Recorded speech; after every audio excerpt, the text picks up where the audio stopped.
పశ్చిమ గోదావరి జిల్లాలో చిదురుమదురు చిన్న సంఘటనల మినహా పశ్చిమ గోదావరి జిల్లా వ్యాప్తంగా కూడా పోలింగ్ ప్రశాంతంగా ముగిసిందని చెప్పుకోవాలి. కొన్ని చోట్ల అర్ధరాత్రి వరకు కూడా పోలింగ్ జరిగిన పరిస్థితి ఉంది. ప్రస్తుతం మనం ఇక్కడ ఏలూరులోని రామచంద్ర ఇంజనీరింగ్ కాలేజీ వద్ద ఉన్నాం. ఇక్కడ స్ట్రాంగ్ రూమ్కు దాదాపుగా ఏలూరు పార్లమెంటు పరిధిలో ఉన్న ఏలూరు పార్లమెంటుకు సంబంధించిన పోలింగ్ ఈవీఎంలు, అదేవిధంగా 7 నియోజకవర్గాలకు సంబంధించిన ఈవీఎంలు కూడా ఇక్కడ చేరుకోవడం జరిగింది. మరోవైపున జిల్లా వ్యాప్తంగా చూస్తే కనుక మొత్తం 15 నియోజకవర్గాలకు అదేవిధంగా 2 పార్లమెంటుకు సంబంధించి ఎన్నికలు జరిగాయి.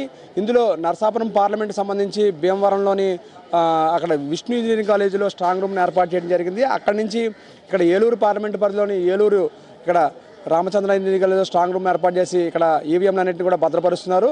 తెల్లవారుజాము వరకు కూడా ఈ పోలవరం నియోజకవర్గం అంటే సుదూరమైన ప్రాంతం. ఈ నేపథ్యంలోనే అక్కడ ఏజెన్సీ ప్రాంతాల నుంచి ప్లెయిన్ ప్రాంతాలకి, మైదాన ప్రాంతాలకి ఈవీఎంలన్నింటినీ కూడా సురక్షితంగా తరలించడానికి కొంత సమయం పట్టింది. ఈ నేపథ్యంలోనే ప్రస్తుతం పోలవరం నియోజకవర్గానికి సంబంధించిన సిబ్బంది అంతా కూడా ఇక్కడికి చేరుకోవడం జరిగింది. తెల్లవారుజాము నుంచి కూడా వీరందరూ ఇక్కడికి వచ్చి పోలింగ్ సామాగ్రిని ఏదైతే ఉందో ఈవీఎంలన్నింటినీ కూడా ఇక్కడ ఈ స్ట్రాంగ్ రూమ్కి తరలించే ప్రయత్నంలో భాగంగా ఉన్నారు. ఇప్పటికీ కూడా ఈ ప్రక్రియ కొనసాగుతుంది.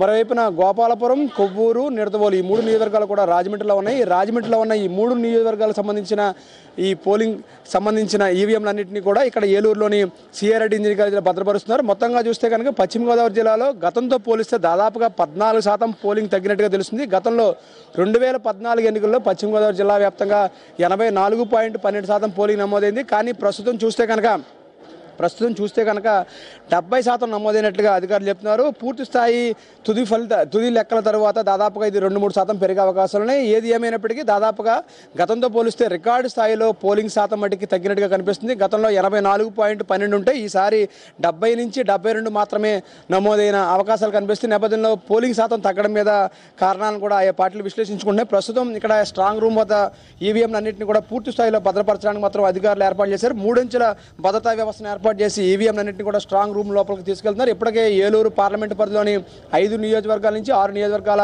సంబంధించిన ఈవీఎంలన్నింటినీ కూడా ఆయా స్ట్రాంగ్ రూమ్లో భద్రపరచడం జరిగింది. కేవలం ఇక పోలవరం నియోజకవర్గానికి సంబంధించిన ఈవీఎంలన్నింటినీ కూడా ఇప్పుడు భద్రపరిచే ప్రక్రియ ఇంకా కొనసాగుతుంది. ఇది మధ్యాహ్నం వరకు కూడా దాదాపుగా స్ట్రాంగ్ రూములన్నిటికీ ఈ మొత్తం స్ట్రాంగ్ రూమ్ లోపలికి ఈవీఎంలన్నింటినీ కూడా తీసుకెళ్లబోతున్నారు. మధ్యాహ్నానికి ఈ ప్రక్రియ పూర్తవుతుందని మనకి అధికారులు చెప్తున్నమాట. మొత్తంగా చూస్తే కనుక పశ్చిమ గోదావరి జిల్లాలో గతంతో పోలిస్తే కనుక దాదాపుగా 12 నుంచి 14% పోలింగ్ అయితే తక్కువగా నమోదైనట్టుగా మనకు తెలుస్తుంది.